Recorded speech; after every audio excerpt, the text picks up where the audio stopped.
नमस्कार। आसतु एलर्जी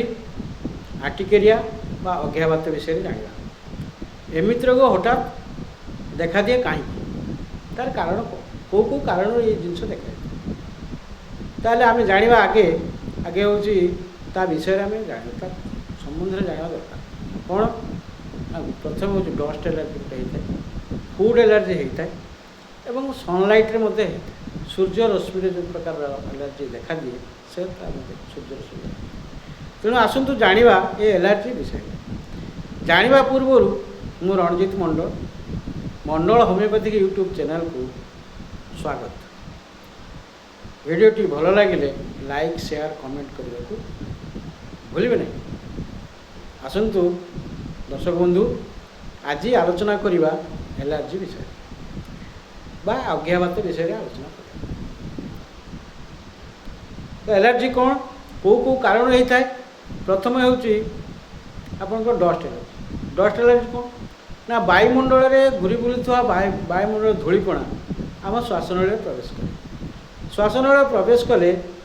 ताहा मध्य आमको एलर्जी आकार होता है। तार लक्षण कौन ना मुंड बिंधा हवा, छिंक हवा, काश हेबा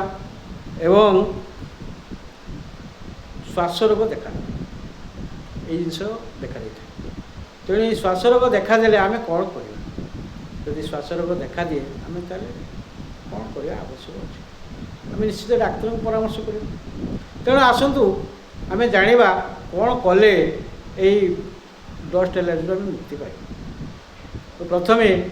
आम केतोटी होमियोपैथिक औषध विषय कह जाना कौन कौन औषध ना आमर होमियोपैथिक औषध गोटे हूँ हिस्टामाइन 30 बा 200 एवं पोथोस फिडिटा मदर टिंचर एवं एस्पिडोपार्मा 3x एवं लोबेलिया मदर टिंचर। तो एत गुड़े औषध कथा मुझे कहले आपण मैंने कहे एत गुड़े औषध कौच आम मन रही आम जापर केमी कौन कर। तेणु मुझे आपको गोटाए गोटाए कहूँ शुणु। हिस्टामाइन 30 बा 200 आम आने 3-4 बुंदा वयस्क लोक आम देवा 4 बुंदा 5 बुंदा दिन में 3 थर आम सेवन करने देवा। द्वितीय औषधि हूँ पोथोस फिडिटा 10 ରୁ 15 बुंदा लेखाए दिन में 3 थर उषुम पानी रे सेवन कले से डस्ट एलर्जी बहुत भल काम करे और श्वास रोग भल काम करे। तेरे एबे आसतु आउ गोटे मेडिसिन आम कहले एस्पिडोपार्मा। एस्पिडोपार्मा कौन सी गोटे एमतीका मेडिसिन ताकू आम डस्ट एलर्जी एवं जो आमर जो श्वास नेबार जो कष्ट हुए ऑक्सीजन इनहेलेशन जो असुविधा होता है से एस्पिडोपार्मा को आम मदर टिंचर बा 3x पोटेंसी व्यवहार करवा द्वारा आमर श्वास नली जो ऑक्सीजन इनहेलेशन बा अभाव देखा देता है से पूरण कर से डस्ट एलर्जी बहुत भल काम करता है। तेणु आम यही 2-3टी औषध ने एवं चतुर्थ औषधि हूँ जो लोबेलिया कथा मुझे कही। लोबेलियाटा कौन कर ना आपणकर लोबेलियाटा मदर टिंचर आम व्यवहार कले द्वारा कौन हुए पेटर गैस जमीवा, मुंड बिंधा हवा एवं काश अधिक होगा से क्षेत्र को सुंदर करता है भल आरोग्य करता। तेणु आम डस्ट एलर्जी विषय जान डस्ट एलर्जी यही औषध व्यवहार कले आमर एक प्रकार डस्ट बाबद जो कष्ट से धीरे धीरे आरोग्य हो। तेणु यह आपन को अति कम रे 3-4 मास बा 6 मास आपन को व्यवहार करने पड़े कले आपन के रोग निश्चित आरोग्य हो। आसतु आम जाना फूड एलर्जी कौन खाद्य द्वारा कौन कौन रोग बा कौन कौन एलर्जी देखा दी था। खाद्य द्वारा कौन होता है ना खाद्य आम खाइबा द्वारा आमर कौन हुए अनेक समय खाद्यर पॉइजनिंग होता है जोटा फूड पॉइजनिंग को से फूड पॉइजनिंग हो पारे किंतु खाद्य खाइबा द्वारा अनेक समय एलर्जी देखा दी था। कौन कौन कौ कौ खाद्य खाइले आमर एलर्जी देखा दी था। प्रथम कथा हूँ आम सामुद्रिक चिंगुड़ी कंकड़ा एवं आपणकर जो कुकुड़ा मांस अंडा मटन बा खासी मांस शाग पुई शाग इत्यादि आम व्यवहार कले फूड एलर्जी होता है। तो फूड एलर्जी आम कौन कौन लक्षण देखा दिए ना फूड एलर्जी हेले आम लक्षण कौन ना आप देह हाथ कुंडे हवा मुंड बिंधिबा ज्वर हेबा बांति बांति लगवा पेट सामान्य हल्का हल्का बिंधिबा एवं मुँह हाथ फुल फोड़ी जाए कौन हम ना चेका चेका चेका चेका हो बादामी रंगर देखादेव जोटा कि कुंडे हम एत असह्य कुंडे हम जे आमको भारी कष्ट दे था तार लक्षण सब कौन हुए ना गला फुली जाए मुँह हाथ फुली जाए गोड़ फोड़ सब फुला फुली हो जाए कुंडे कुंडे देह हाथ सब चेका चेका चेका चेका हो जाए लाल रंगर देखा जाए जो लाल रंगर ओठ फोट फुली जाए गला फुलिया इत्यादि देखा जाए तेणु आपण आम कौन करवा ना ये जो कुंडे हवा फुली जावा इत्यादि देखा हेले आम डाक्तर पाक निश्चित जी डाक्तर परामर्श ना तेणु आम सहित भी आप परामर्श करें तेणु परामर्शर उद्देश्य आपण मो सहित परामर्श करें डाक्तर सहित आप परामर्श करें ताहार मुख्य केतगुड़ी औषध कथा मुझे कहूँ जो औषध कि आपणकर धरतु ये जो खासी मांस खाइबा द्वारा आपणकर कौन हुए ना से खासी मांस खाଇବା द्वारा कोष्ठबोध देखा दिए पेटर अम्ल जमी जाए बांति बांति लगे पेट बिंधा लगे एवं से जो खाद्य आप खाई से खाद्यर गोटे स्मेल बा हाकुटी होता है तेणु आपण मैंने यही सब कारण एक होता है और देह हाथ कुंडे होता है कुंडे होगा द्वारा आमको आपको बहुत अस्वस्थ लगी तेणु फूड एलर्जी आप कौन कौन मेडिसिन व्यवहार करें तेणु आसतु आप आगे जाना आम कौन कौन औषध आप याद्वारा व्यवहार करें धरतु आपण मुँह हाथ फुलीगला छुंची फोड़ेला भाई आप देह सारा बिंधा लगे तो कुंडे हो कुंडे कुंडे हवा ये सब आप देह देखादे आप बहुत अतिष्ठ हो पड़ते तेणु आप डाक्तर पाक जी डाक्तर कौन कहले ना आप गोटे कम करेंगे एपिस्मेल 3x आने एवं आर्टिका यूरेन्स मदर टीचर आप आने और पल्सेटला 3x आप आने यही तीन टी औषध आप व्यवहार करूँ देखिए आपणकर एलर्जी निश्चित कमिज केमी कमिज आप एपिस्मेल 3x दिन 2-3 थर अथवा जदि अत्यधिक कुंडे होता है अत्यधिक एलर्जीर प्रभाव खूब जोर होता है रोगी को बहुत कष्ट देता है ताहले आप कम करेंगे 2-3 घंटा अंतर 4-5 बुंदा लेखाए अल्प ठंडा पानी आप सेवन करेंगे और ता सागरे पल्सेटला मझे मझे आप 2-3 बुंदा लेखाए आप सेवन करेंगे तत्संगे संगे आप कौन करेंगे ना आर्टिका यूरेन्स मदर टिंचर आप आने आर्टिका यूरेन्स मदर टिंचर आणिकी 10-15 बुंदा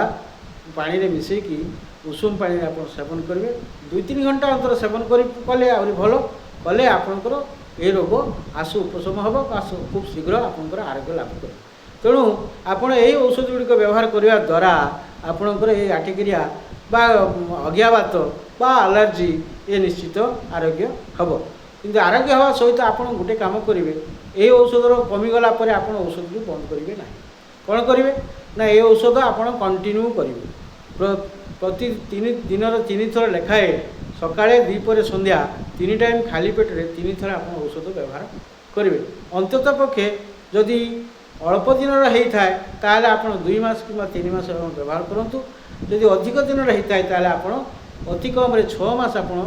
6-7 मास व्यवहार करूँ कले आपणकर ये रोग निश्चित आरोग्य हम आपण ये बाबद कौन द्विधा ना तेणु आपण मैंने निसंदेह ये औषध आप व्यवहार करें व्यवहार कले आपणकर ये रोग आरोग्य हो आसतु आउ गोटे कथा आम कह सनलाइट्र कौन हुए जो सूर्य रश्मि द्वारा अत्यधिक गरम बा अत्यधिक खरारे आम बुलाबुली कले आम देहरे एलर्जी देखा देता है कौन एलर्जी से गोटे घुमिर टाइप्र गोटे रेस बाहर द्वारा से लाल गोलापी रंग देखा जाए लाल लाल देखा जाए और फोड़ी जाए बहुत जोर कुंडे हुए तेणु से एलर्जी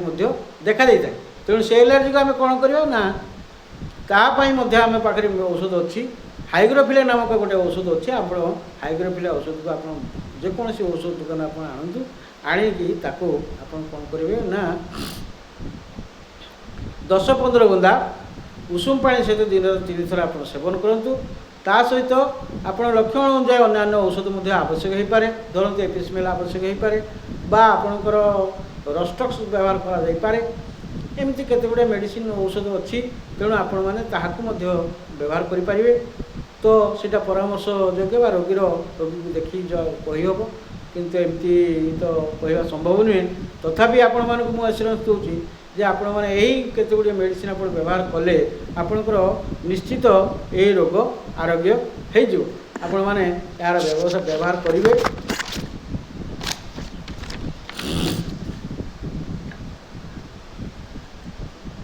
एवं आपण गोटे काम करेंगे ये जो देह हाथ कुंडे हवा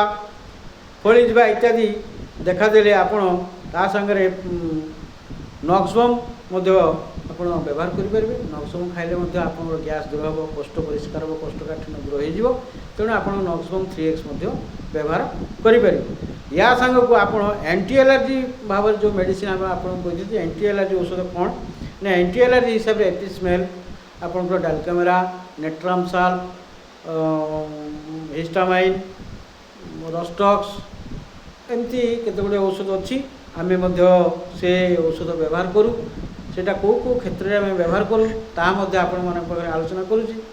देखु एपिस्मेल ये जो गरम बा ठंडा वर्षा दिन मध्य भी आम व्यवहार करंगे डालकामरा मध्य व्यवहार कर वर्षा दिन जब एलर्जी देखा जाए वर्षा बा शीत जो देखा जाए डालकामरा नेट्रामसाल आम व्यवहार कर भल फल पाई। तेणु आपण मैंने यह व्यवहार करेंगे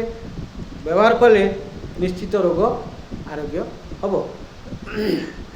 जाओ धैर्यर सहित आपण मैंने भिडटी को देखि बहुत बहुत धन्यवाद। तेणु आपण मानक मोर शेष अनुरोध जे एमती नुआ नुआ भिड पाइबा गले आपण मैंने लाइक शेयर कमेंट करने को भूलिए नहीं। एवं मो डेस्क्रिप्शन रे मो नंबर मु दूची मो सहित जोगाजोग करेंगे। मो नंबर आप लिखि रखु 9937057199 यही नंबर रे आपण मैंने जोगाजोग करेंगे। नमस्कार रहुछि।